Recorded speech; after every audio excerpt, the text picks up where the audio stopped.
Merch Minds Podcast, episode 128. My name is Glenn. This is Young. And we had to redo the intro a day late. So the podcast is a day late. But we're here. That's all that matters. Young, what's up? That's all that matters, man. We sacrifice our health, uh, every week, week in, week out. We do it all. It's a grind. It's a grind, but we do it just for the fans, just for the listeners. The fans. Let's go over our numbers. We got a bunch of news. You want to start with the numbers? All right. Numbers last 7 days, 64 products sold, 3 returns.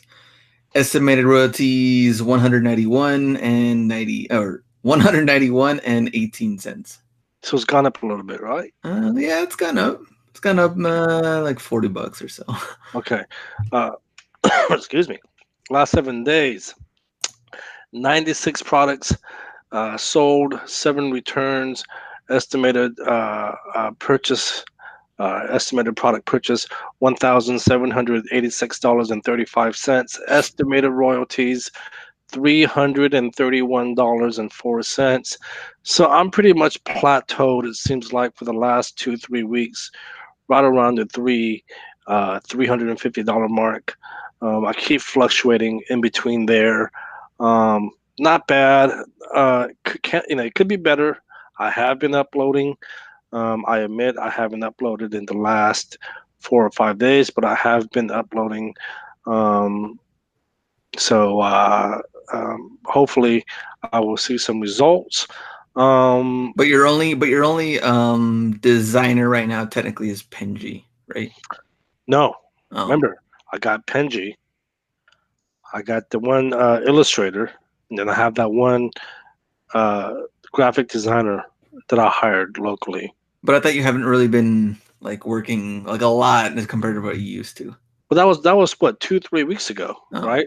Things have changed. They were going through finals. I didn't want to disturb them. Okay. Right. Now that officially summer break is here. I'm giving them some more work. So it's not just Penji. It's Penji, the initial girl that I had hired about a year ago now, and then her classmate that she had recommended. Okay. So 3 people that I'm employing. Let's see. But yeah, so I do have a lot of designs and stuff coming down the pipeline, which I'm really excited about. But a lot of news, a lot of news. It's like in the 4 last straight week, updates. within the past, what was that? It's like 4 straight updates from these guys on news. No, it's 3, I think, right? I only saw 3. But we'll definitely go over them, and if we end up repeating one, so what? It's our show. We can repeat whatever the hell we want. You want to go over the news, Glenn? All right. So, the first one is the pop sockets. Pop sockets grips can now be published through multi-product creation beta. Yes. Okay. So we didn't skip one. I mean, we didn't repeat. That was one that I missed on my list. But so that's definitely on the batch uploader. What else? Which is a little weird because we talked about how we didn't know the pop socket future and what was happening, and now they just added it to the. I'm personally not a fan of pop sockets anymore. I know initially when they had announced it, I know I was really hyped up because of the fact that it was a new product. But then after having uploaded my designs onto pop sockets, the sales, in my opinion, at least for me, were less than mediocre. So, at this point, I'm not even uploading onto pop sockets anymore. I'm not excited about them. But that is great news for people that are definitely uploading and getting sales from pop sockets. Definitely. The second one from that same day, actually, where products were kept live if they received at least one order within the first 180 days of being published. To give your designs more time to make their first sale, we have extended this time period to 365 days. This policy will be reviewed on a regular basis and will only apply to newly submitted products. Designs submitted prior to today must still receive at least one order within the first 180 days of being published. So now anything, since the 4th going forward, a whole year to make one sale. What do you feel about this? One full calendar year. That's great news. Anyone that disagrees obviously has some type of issues. I think that's a great that's great for all of us. Being what we're in June now, I would say start uploading all your holiday designs now. Then I wonder if they're gonna get lost in the algorithm or search stuff. No, maybe you know just what, throw in there. we can sit here and talk about Amazon's algorithm. We can and we will. God knows what they do, right? It's a huge mystery. It's like the black hole. Like we have no idea what the hell goes on. I'm kind of surprised that they extended it to 365. Why is that? I'm surprised because of, I don't know. It just seems like they don't. I don't know. Like I feel like they don't want to add a bunch of products over and over again. Like if they're like crappy designs, I don't think they want that. But I feel having a lot of crappy designs on there for a full year kind of extends that, instead of having like the crappy ones disappear and then maybe like those people won't re-upload it. So in that case, less competition in that end. But now I just feel like with all of them being on there for a full year, it's gonna be like, I don't know. Who knows? I'm more surprised that we got, uh, which we'll talk about here in a second. I'm surprised we got zip hoodies instead of racerbacks. That's also true. We haven't gotten there yet, but zip hoodies. Right. But that's what I'm more surprised about, right? Yeah, that's true. Okay, 6/10. So 2 days ago, we've launched improvements to our contact us page to make it easier for you to get in touch with us, because it definitely was not easy beforehand. This includes a brand new contact form, which will ensure that we will know why you are emailing, that we have enough info to respond to your email, and that your email is automatically delivered to us from the address you are signed in with. So contact us page. You're a fan? I guess that's good news. One of the biggest complaints in the groups and the forums is that you can't really contact Merch by Amazon. So they're letting us know that they've made some improvements. It might be easier to contact them. I would say this though: don't contact them with silly questions like, "Why did my account get terminated when I was uploading Disney designs?" Yeah. Why didn't my Golden State Warriors champions Yeah. shirt get approved? Why did my Steph Curry design get rejected? Have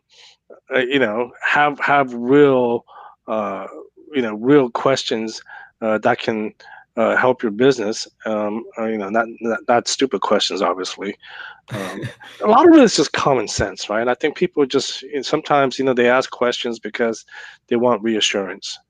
What's kind of funny though too is like on the Facebook groups, I've seen a lot more of those type of questions come out recently, and people have just pretty much given up answering, because at one point you'd see the trolls come up and like answer the question in troll form with like GIFs and stuff, and now they're not even like responding. Like, you know what? Like, well, and here's the thing. I know most of the groups, they moderate all the questions beforehand. Oh, okay. Right.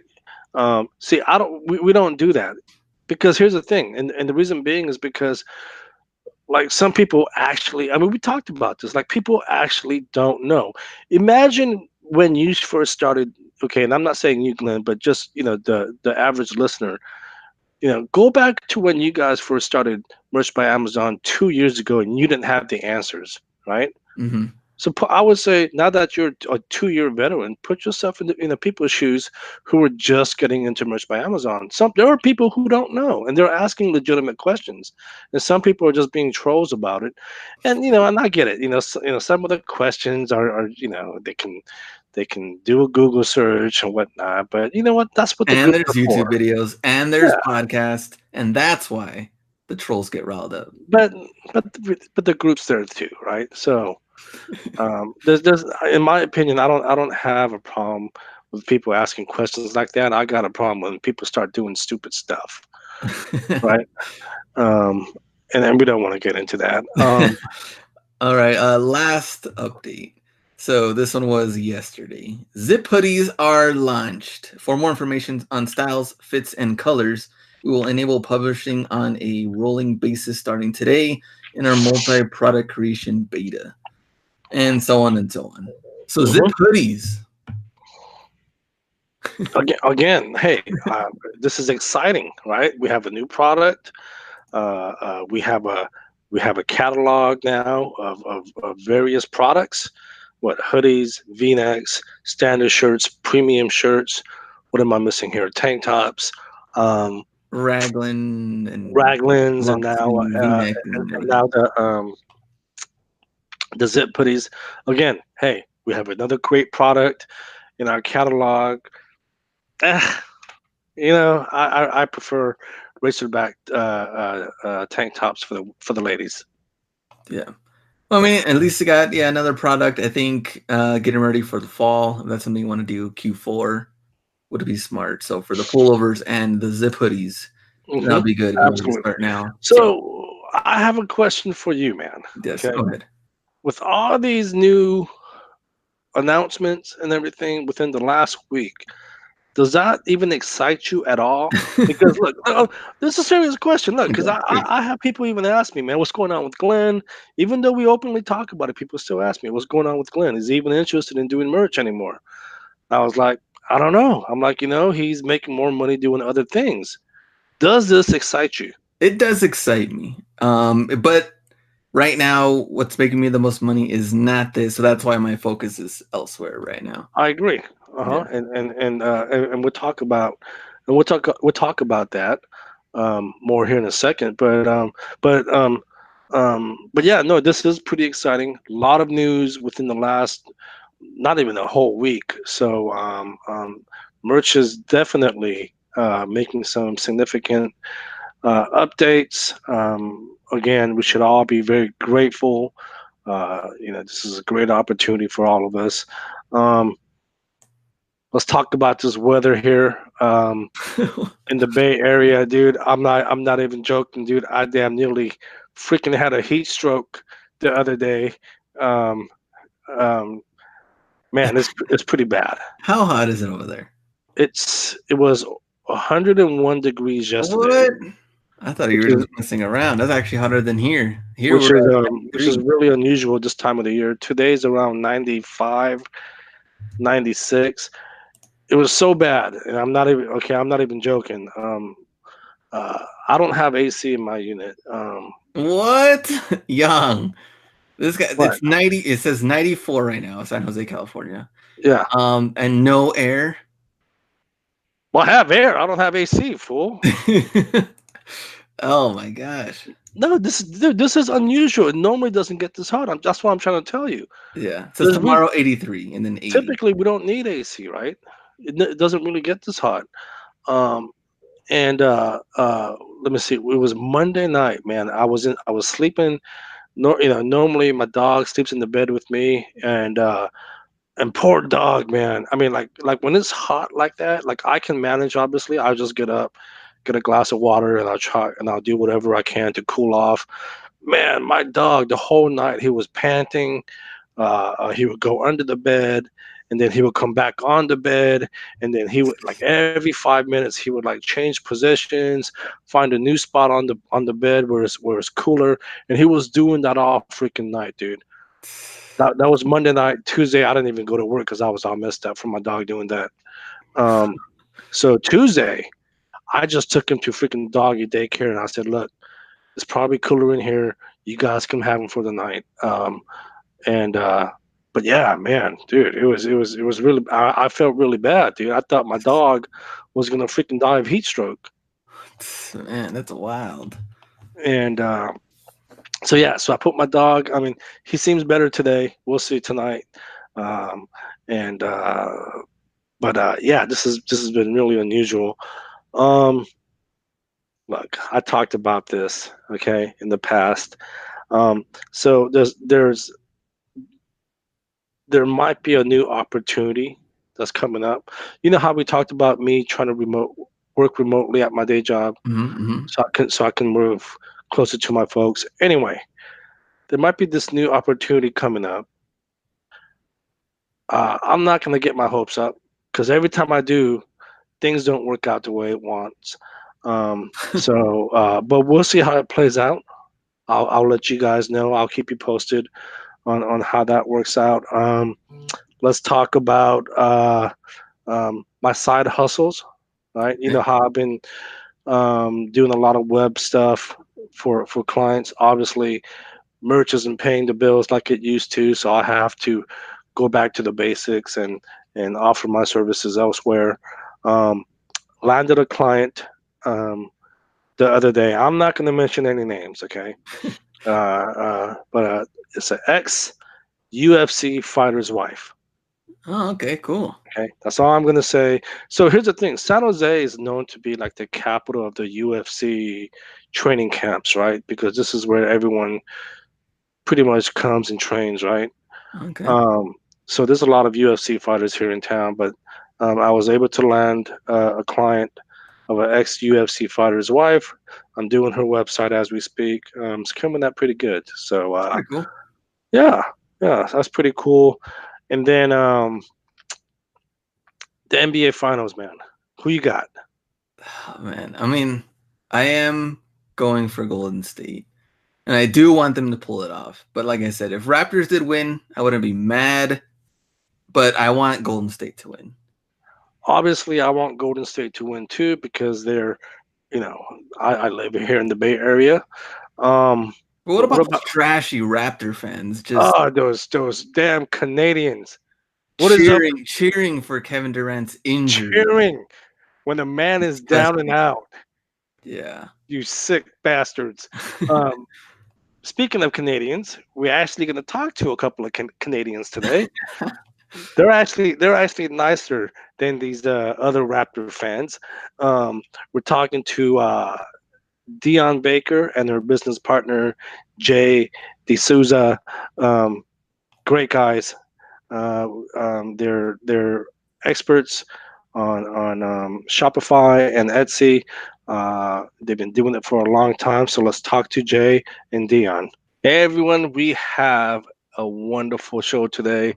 We have two good friends, people that we met, and they do really good outside of Amazon, surprisingly, because obviously we talk a lot about Amazon, merch by Amazon on the show, but Dion J, wait, hold on, Dionne Baker and Jay DeSouza. Did I pronounce that right? DeSouza, yeah. Okay, cool. You guys are like the Etsy gurus, and just want to thank you guys for being on the show. Give us a quick intro on who you guys are and your backgrounds. I'll let you go first, eh? Go ahead, D.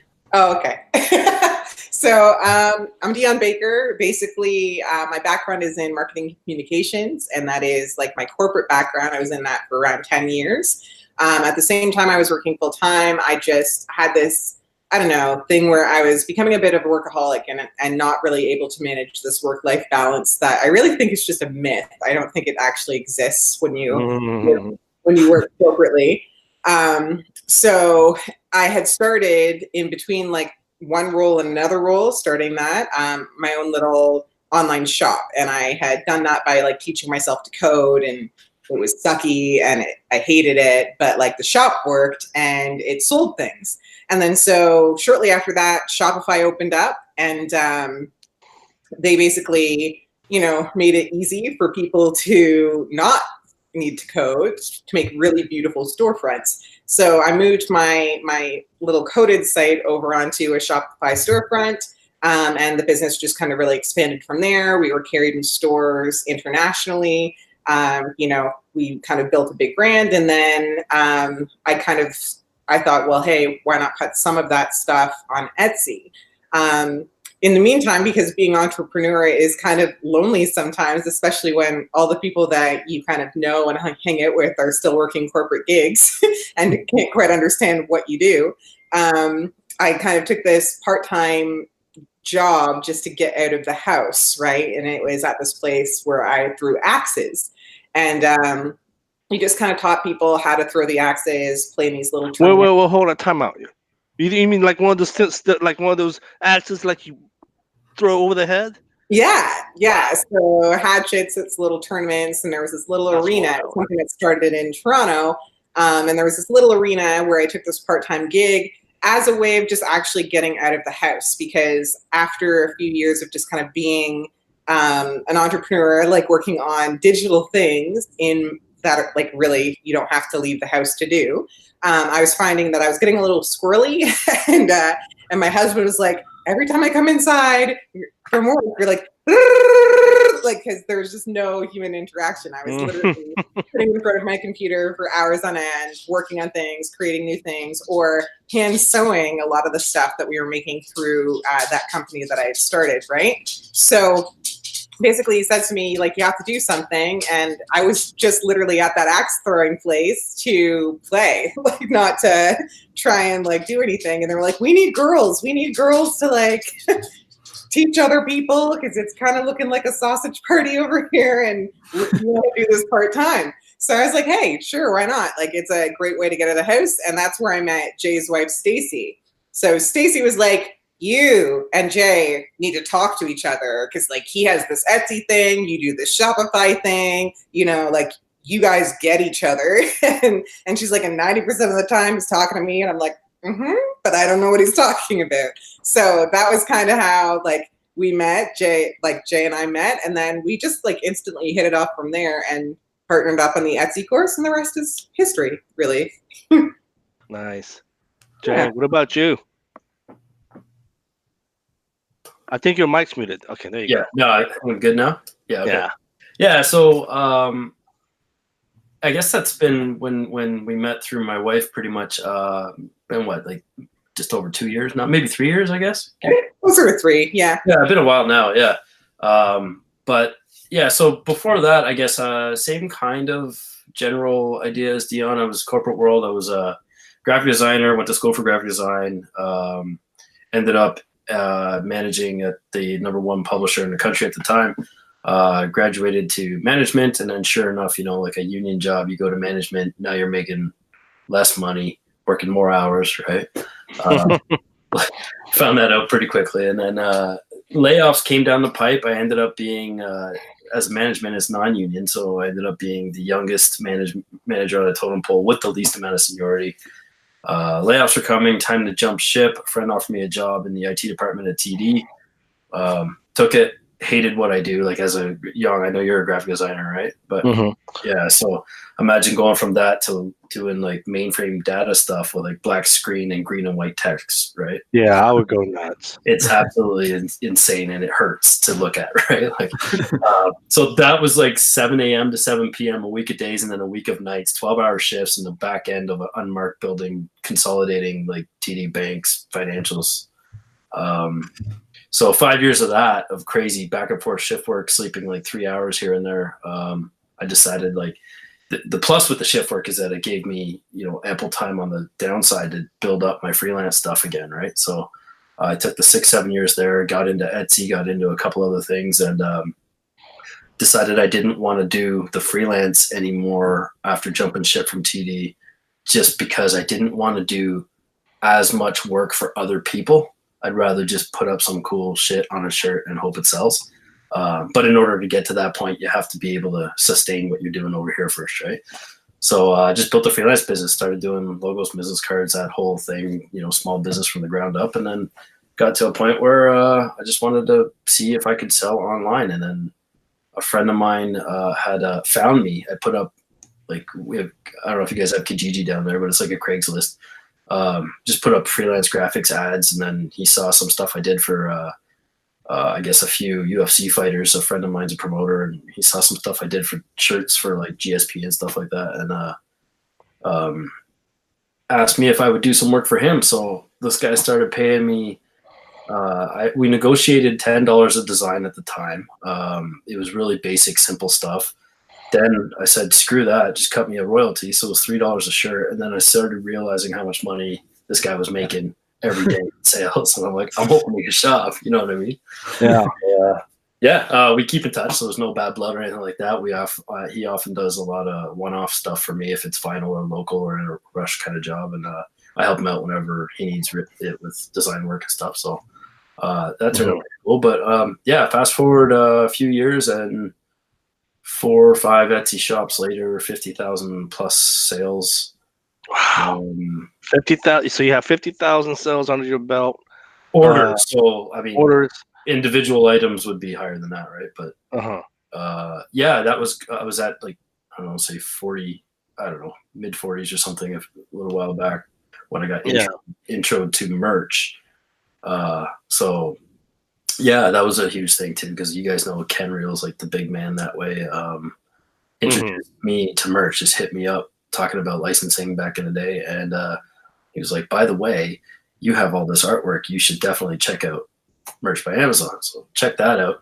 It's been a slower haul because, I mean, it's hard to give up. You need to dedicate time to it and be consistent with it. It is. But for me to take all the eggs out of the Etsy basket and move a couple over at a time is what I'm trying to do, but I haven't been able to give it the go it needs. Getting there now. Like, I mean, I'm up to 700 listings. I've only been at 450, but I'm still doing like 25 a day or whatever. So for Evergreen, I'm pretty happy with that. Q4 last year, December was big. So and I'm just trying to, you spread thin, right? So I'm trying to get as much as I can, everything everywhere. Now you mentioned GSP, and I don't know if you mentioned this earlier. Both of you guys do live in Canada. Yeah. Okay, cool. So is it Toronto? I'm about an hour east of Toronto, and Dee's what, 2 hours or so? Well, about 2.5 now. Yeah. So you guys are huge Raptor fans, right? Oh, of course. The whole country. because I live an hour away from freaking Oakland, so you guys and we're rivals here. Oh, come now. We're rivals. It's okay though, man. It's okay. Canadian exports. I was reading an article. The Canadian exports for like just in the GTA, like the Greater Toronto area, is. I mean, we got more in there than New York has skin in the game now, which is nuts, right? For the population difference. Yeah. No, I've heard nothing but great things about Toronto. Always wanted to go visit. Obviously you're the designer, Dee, and you mentioned your marketing background. So when it comes to running your Etsy stores, I don't know. I'm assuming you guys do have shops that you guys run together. Mm-hmm. So does like for instance, Jay, do you just work on the graphics and Dee, you just focus on the marketing, or does everyone just kind of help each other out? Go ahead. I was going to say Dee's more of the R&D person, right? And I've been the design person for our joint venture, but Dee's also graphically trained. So, nice. So for my brand that was on Shopify, and that I kind of opened up on Etsy, like with a limited run of items, I did all the graphic design for that myself. And I do have a graphic design background as well. Like I freelance in graphic design for a bit as well. I kind of right now help other businesses learn how to have online stores. So basically, at the tail end of last year, I made a big move. I was closer to where Jay lives, and I moved about an hour and a half further east and north than where he is now. And so as a result of that, I thought, I was feeling a little like I was being sucked up by my existing business. Because a lot of that was handmade, hand fulfilled, and all of that stuff. So, you wouldn't see me basically from September until sometimes February, March, because the orders started to ramp up for Halloween in August, right? And then it just was steady all the way through. And then, summer was quieter, mostly because we didn't do a lot of big releases in the summer. I tried to kind of just catch my breath from having to ship all these things all over the world, essentially after we had hand inspected them and packaged them, sent them out, right? So So as part of the move, I shut down that aspect of the business. I said, you know what, I'm just going to put this on pause for a minute. And I haven't actually reopened it. Like I'm looking at moving it into a print on demand solution. Because the brand is there, right? And the fans already there. Like I have around 69,000 people on my Facebook page. And I think it's like almost 17,000 on Instagram, right? So the brand is there. I get messages every week asking me when we're going to reopen. So it's just a matter at this point of me really dedicating some time to kind of transforming it into more of a print on demand service so that I'm not having to make everything myself. But a big catalyst behind the move for me was I got pretty sick last year. So I couldn't be at the sewing machine and also in front of the computer for the same amount of time as I could previously. And so it really changed how I looked at my business and the things that I'm doing. So part of what I'm doing now is I'm helping other small business owners who have brick and mortar stores who don't have websites but should have websites or need a Google presence or whatever, learn about digital marketing, learn how to get their stores up and running, and learn how to basically integrate their marketing solutions across the board. So inside of their brick and mortars and on their digital ends. And then on top of that, of course, running the Etsy shops with Jay.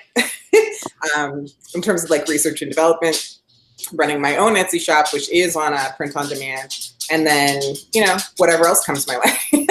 Yeah, well, sounds like you a cleaning company.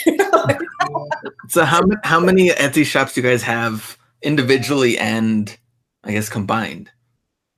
One combined. Yeah. Okay. And then individually, I have 4 on my own above and beyond that. Yeah, and I have 2 on my own above and beyond that. And then is Shopify kind of like your main source of income, or Etsy, or just a mix of both? So I think it's probably in reverse for Jay. Like Shopify at the time before I shut it down, so like right now it's been closed since September, was definitely my main source of income. Now it's mostly teaching other people how to have that level of success on Shopify, right? So it's kind of showing people all of the like point and click things that they need to do and the concepts that they need to understand in order to get to that level where they are basically, they've replaced their full-time job and surpassed whatever income that they were making there through sales on their Shopify channel. And that's Shop Boss Secrets, right? Yeah, that's Okay. right. All right. And I guess like running Facebook ads, what do you people, I guess, what is a big misunderstanding with Facebook ads? Like people have tried it, but maybe they just don't try it enough. Maybe they give up too quick. What would you say? I think people miss the big secret of it, Facebook ads. And I think a lot of people, a lot of businesses actually miss the big thing with social media in general. The idea of social media isn't just to hawk your wares, right? Like it's not, you're not supposed to be getting on there and just buy my stuff, buy my stuff, buy my stuff, buy my stuff. Here, do you want to buy my stuff? That is not a good cohesive strategy to actually like get customers, get repeat customers and build a brand, right? And so if that's the strategy that your page has been using, or if you've been, you know, running some random ads to like weird countries to get likes so that you can get social proof, which I've heard a lot of gurus kind of teach people to do, that's a failing strategy, right? Because you're not actually getting your products in front of your target audience. So a lot of it all for me starts with the audience, right? So like even on social media, so if we're talking Facebook ads, well, I want to scale it back a second and I want to talk about your Facebook page. So what content are you putting on your Facebook page that is getting the people who you're trying to get in front of on that page, interacting, engaging, liking the page, sharing the content that you're creating? If you're just throwing up shirts left, right, and center and there's no context there, probably you don't have a good following. Probably people very clearly see exactly what you're trying to do, and that is just sell them something, right? And nobody likes to feel sold, not in life, not online. It's the same way. It's like that used car salesman vibe, right? Like if all you're trying to do is get in front of people to sell them stuff, very quickly they don't trust you. So before we even get into the ad level, I like to say, let's look at your Facebook content strategy. Like, what are you doing? And if you've been paying attention recently, Facebook is kind of changing the game. Like, I feel like they're trying to take a little bit of the YouTube vibe that was created. So now you've got like this content area, this creators area where you can create your own videos directly on Facebook and post them, and they're giving those videos way more views across whatever audience you've already collected than if you had posted that exact same video on YouTube and shared that link onto your Facebook page, right? So ultimately, what you need to be thinking about as a business owner is what's going to make Facebook happy and what's going to get the right people on my page to eventually see my products. Like, who am I creating for, right? What content is going to do both of those things well for me so that I'm generating this following, I'm generating engaged and motivated people, and when I post things that make sense naturally for the content that I've produced or curated on my Facebook page, they will buy it, right? Mm-hmm. So that's when, once you've done those things, that's when we can start talking about Facebook ads, right? Because then you can just kind of start to expand your audience based on the things that you already know that they like, because you've already generated this following on Facebook, and you have the ability to go back through your insights and see what content they engaged with, what flopped, what worked, see what they're talking about in other little forums, and, basically curate ads that make sense to them, that are engaging to them. For sure. And I think along that, the Facebook page, creating your own page that way almost creates a following of a little like more passionate people than just randomly, a lot of guys or a lot of people will create a page just so they can run an ad to a product. And then there's no I don't even know what you want to call it, but no passionate following behind that. Where if you have the page with the followers like D has, you can just post a link in there. Hey guys, check this out. And you don't have to even pay to advertise that, because you're going to have at least 10% of those people ready to want to buy that, right? Or at least clicking on it. Yeah. And I noticed that Facebook really pushes like Facebook Live. They really like live videos, and you can like interact. And I've seen people really just grow their like fan base and pages crazy, because other people start sharing it, and so then other people start watching it, and then now it's like if you do it like weekly, you can really see that you can really snowball, right? And at that point, you still haven't spent a penny, right? Yeah, totally. That's interesting, but how do you attract to the followers in the first place? Because I'm not gonna lie, man, I've created Facebook pages for my company or my business, and it's impossible, at least in my opinion, to get followers. So basically, this is where I start to talk to people about promoted content. Okay, so back in the day, like if you were to have asked me this question even 5 years ago, I would have given you a different answer than I'm going to give you now, right? Sure. Because it was a little easier then, because there weren't as large restrictions on where Facebook will share your content. Okay, right. So basically, like if I'm going to start from scratch today and I'm going to create a Facebook page, and I know the niche and I know the brand that I've, curated or I've been thinking of, the target audience, what I'm going to do is I'm going to create that page. I'm going to create a couple pieces of content, like whether it's funny memes, whether it's, a little blog post, whether it's something, something interesting that this audience is going to get behind. And then maybe I'm going to spend a little bit of money with the boosted post on that, targeting the areas where I know my people are hanging out, right? So for instance, if we pick, I don't know, bohemian lifestyle. Okay, so like the boho hipster kind of thing, and maybe I'm doing outdoorsy camping shirts with a different vibe, and that's kind of the niche. And I'm talking about wineries, and I'm talking about getting out in nature. That's the niche that I'm coming for, right? Essentially, what I'm going to do is I'm going to create some sort of content about that niche, and even if it's just you, the talking head, being like, oh, hey, I went to this event that is like super great for that niche. So like in my area, there's a place called Prince Edward County that's about an hour away that like attracts that niche like a magnet, So I went to this amazing event at, the June Motel in Prince Edward County last week, and I got this great idea for this shirt. And then I made this shirt, and like I'm going back next week, and I'm going to see how many people are going to ask me about this shirt. It's like, you're just talking to the audience about things that they get.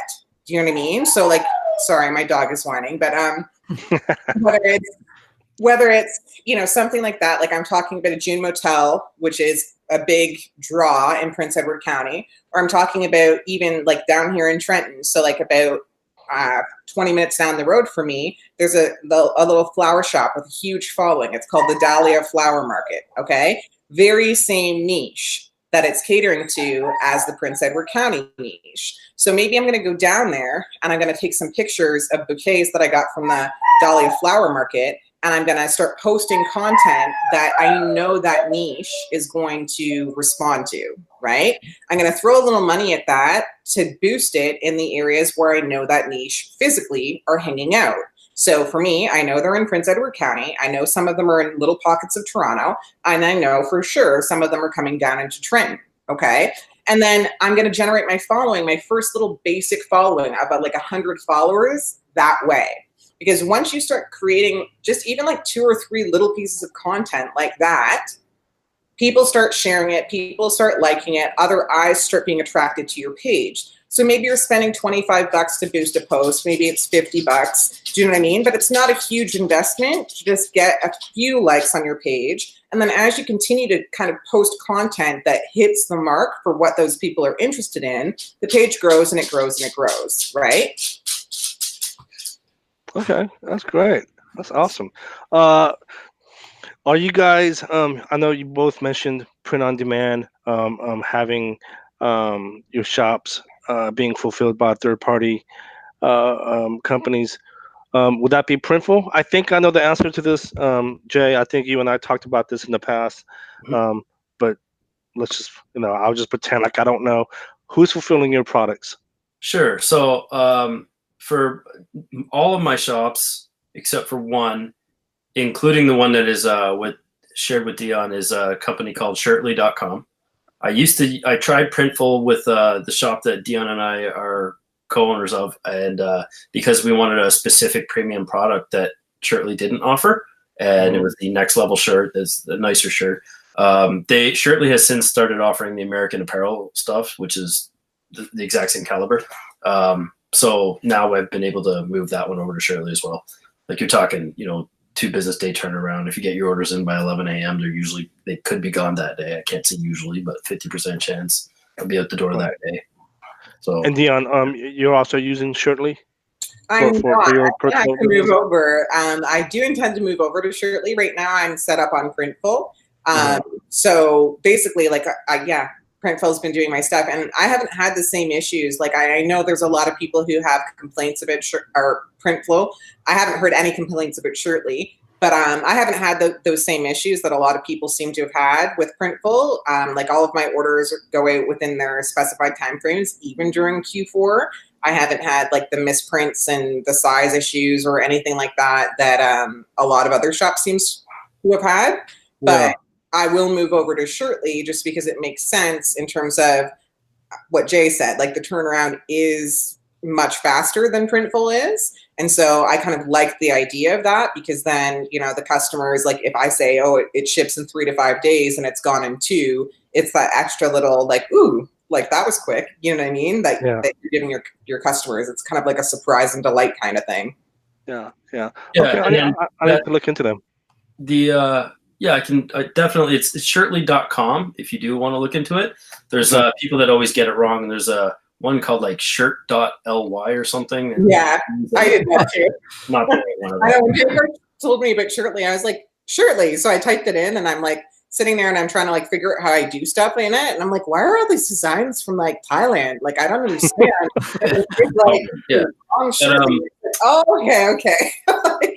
And then Young, to round off the answer to that question, the one of my shops, I actually am partnered with a screen printer, so we're knocking out stuff on the cheap. Right? Okay, so it's a local screen printer there in town. Yeah. So that's awesome, man. I mean, it's hard to get a screen printer to buy in because now you got to set up screens and now you got to have a dedicated screen and put one on, and then print one shirt, right? But I mean, literally, if you're selling like for Father's Day, for example, or 4th of July, where you're selling 10 or 12 a day of the same, just throw the screen on. Got 10 shirts on a 6, like an octopus thing, right? Like So this one only has 6 platens, but you print one next, print one next, print one next, put it through the conveyor. You got your 10, 12 shirts done in about 3-4 minutes. Yeah, no, that's awesome. So, wow, that's awesome. So you guys got your hands in all kinds of things. Want to ask you guys about your course. Tell us about your Etsy crash course. Um, I'm not gonna lie, like I personally haven't taken it, but I know that you guys obviously do have the Etsy knowledge. My good friend Manny took the course. You guys know Manny Pinetto? Yeah, Yeah. just virtually, but yeah. Virtually, the guy, look, he the guy does really good on Etsy. He Right. took your course and he speaks very highly of it, and he already crushes it on Etsy as it is. Awesome. But he speaks very highly of it. Tell us about the course. Well, basically what it is, like when we were sitting down and trying to figure out what we were going to do for this Etsy crash course thing, I really wanted to hit a market of people that just didn't know Etsy at all. That's really what it came down to. But I didn't want it to be just that. Do you know what I mean? Because like I didn't want it to be beginner level so that like nobody else, like if you were selling but you were struggling, you weren't going to get anything out of the course. So we kind of built this thing like a beginners 101 section. And it hits Etsy, but it also hits a really huge amount of just good business sense type content. So we created, videos that literally point and click show you physically how to set up your Etsy store. If you're brand new, you've never had one before, how to update your products, how to load your products, how to make sure that you're giving Etsy every single thing that Etsy wants to see in order to know that you're a serious seller and trust you with sales, like trust you with sending customers through your pipeline.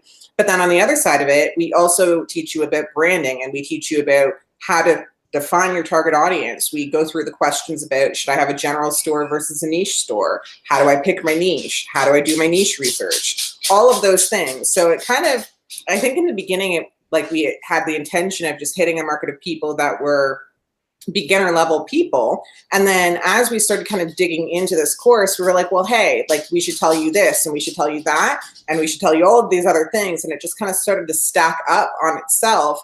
And it just really became the all-in-one Etsy crash course, because I feel like there have been people who have said to me, who've taken the course, I had an Etsy shop, I was doing okay, like maybe, I don't know, 5 sales a week kind of thing.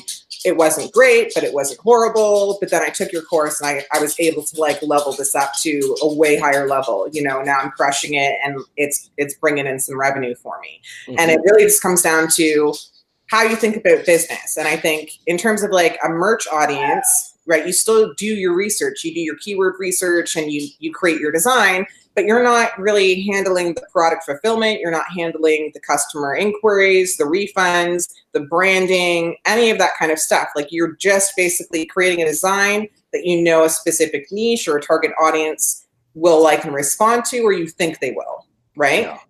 It's very similar on Etsy, except if you create an entire store of designs that a specific niche or a target audience will respond to, and you brand that properly, and you keep your promises to them, and you run some like loyalty events or some sales or things like that, it kind of becomes a life of its own, right? Like it takes on this kind of different level of meaning. People start to feel understood by this brand and this line of clothing.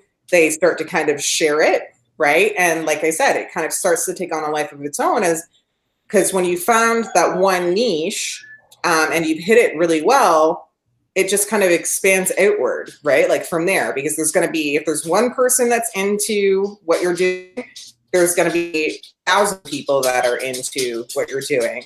And if there's 1,000 people that are into it, there's a good chance there's probably 40,000 or 50,000 people that are into it. Do you know what I mean? On some level. So it's just making sure your products are hitting the right areas in order to kind of expand your growth, but doing so in a way that when you set your store up, eventually this can be an autopilot kind of thing where like it is being fulfilled somewhere else. All you're really doing is logging in to make sure that nobody's messaged you or to respond to people who have, and you're just taking care of your clients, So yeah, like the Etsy crash course basically takes you from beginning to end, step by step on like how you do all of those things well. Yeah, like I said, I've heard good things about it. Go ahead, Jay. The idea what Dee was saying too about the like having that customer avatar figured out and knowing who you're selling to. It's like you, if you want to walk into that to buy a new pair of kicks, and you have a specific shop you want to go into that you love the vibe, the feel, the whole thing. That's the draw, right? So 9 times out of 10, you're going to end up being a return customer too for any, call it, evergreen product, right? Like, right. And that kind of perpetuates sales too, but at a way higher price point or margin that you can get with merch. Like, it's more like a boutique versus the Walmart of online sales, right? Yeah, and to that point too, when your thing changes, so like if you don't do it well, like I'll put it this way, there was one brand, I'm not going to name what it is because like it is a small company, but there was one brand that I really resonated with, I want to say like a couple years ago, okay? And they were on an upward trajectory where they had kind of started off as this small little thing that didn't really interest me at all. They changed their product line a little bit. They started speaking more authentically. And then all of a sudden there's tons of people like me that were just buying. So like I was watching their fans go up, their sales go up, their items, different products in their store, availability, just expand and expand and expand.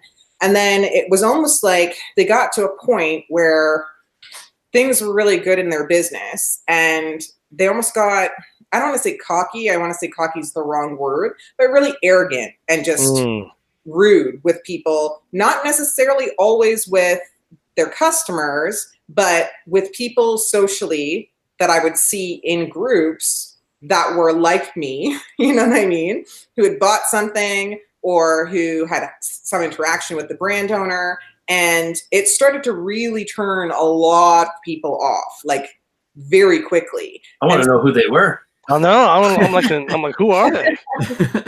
So realistically, at that time, what they started doing was kind of just expanding out different product lines with the same slogans that they had on this one original product, okay? And just trying to kind of hit the market or flood the market with the thing that had worked for them on this one product. And kind of ignoring all of the dramatic shit that they were creating by this kind of toxic and arrogant, I'm better than you persona that had been created by the way that they were behaving on social media channels, okay? And so it's like, sure, now they're still successful. I don't think I stopped buying from them. I know there's probably 100 people that I know personally who stopped buying from them as a result of this thing. But it's kind of like as part of the Etsy course, we even go into that, like, how do you respond to negative reviews? How do you respond to, things not going as well in your business as you had hoped for them to go, like maybe complaints or, somebody wanting to return something? Like how do you kind of mitigate and manage your brand through these things in a way that doesn't actually hurt you, doesn't cut you off from other customers?